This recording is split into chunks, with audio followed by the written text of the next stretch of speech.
Here with Derrick and Matt Tegenkamp. Chris, 1340. Right when the gun was going off, I asked your coach, Jerry, what are you looking for here? And he said, just to get a race in. How do you feel about that?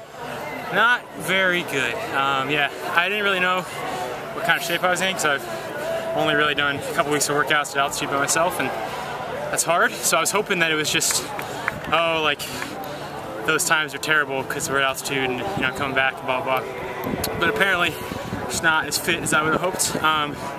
Weird feeling for me. I mean, it just felt kind of fast early, and then I kind of slowly dropped through the pack, which never really happened to me before. And eventually, I found that we were running slow enough that I recovered.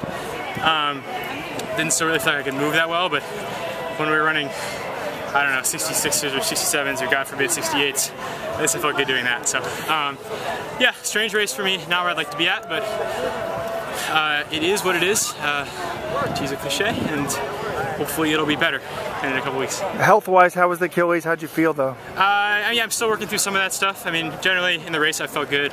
You know, I still have to back off a little bit from time to time, but had some good people help me out. We were in Park City, so that was helpful and got me back to at least doing some running and some workouts. So yeah, I'll give it a go at US Champs and 10K, and yeah, I don't think I'm the favorite by any means to make the team, but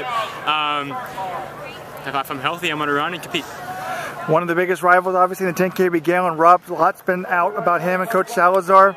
How does that make you, when you read that stuff, you know, David Epstein's stuff, how does that make you feel? You know, I think, as a lot of people have said, those rumors have been going around the circuit for a while. You know, obviously, I hope that everything proves to be on the up and up. I think that would be great for the sport. But at the end of the day, though, I think, you know, what's most important to me as an athlete is that, you know, I mean, I think there's been a lot of discussion about the testing and how it's probably not as strict as it could be, probably by design, because you don't want to ruin someone's reputation. You know, if you have stricter standards, you're going to get someone who wasn't doping. But I think that shows the importance of having a really good culture in the sport, having a culture of, you know, the people who are doing something afoul are the ones on the outside. And so, you know, whatever comes of it, I'm glad that Steve and Kara and Mr. Steiner came forward with their concerns, because I think that it's important that, you know, the culture be one where anyone who sees something they're uncomfortable with says something, because I think that's the only way to really guarantee a clean sport. So yeah, perhaps there's an innocent explanation for everything, but regardless, I'm glad that people who have had private concerns are taking them to the authorities and putting it through the proper channels. Right. Matt, 1354, when's the last time you ran a track race? Run a track race? Yeah. About the same sort of effort indoors at the Armory. All right. But outdoors, it's been since 2013. So what were you hoping to get out of this one? Came off the marathon.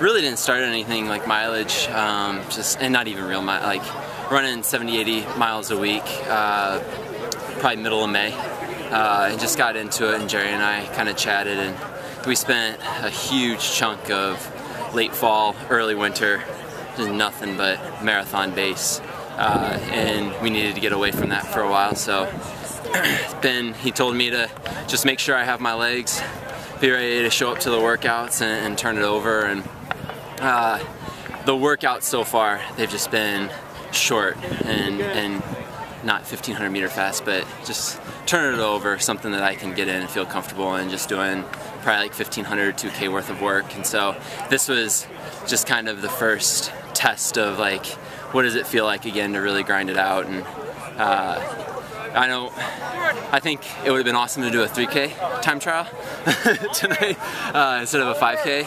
I would have probably been a lot smarter just going out and running 67s and 68s and just clicking that off. And then if I had anything kind of finish, I'm always too much of a competitor. I can always tell myself that before the race, and then I get in, and I was probably there for the majority, but kind of in the middle. I got up in it a little bit. So. And race-wise, like, what's the plan? Are you going to run some more track races? Are you going to run a fall marathon, or just get ready? I don't know. We'll come off of this and just kind of evaluate. I was hoping for the Peachtree team. I don't know if I'm going to get on that. if I don't do that, there's really nothing to really pay attention to until August. So just kind of get back into the training. And with the way the trials falls this year for the marathon, like I don't want to really take a major break until late August into September, and then everything kind of gears back up for February. All right, good luck to you. Yep.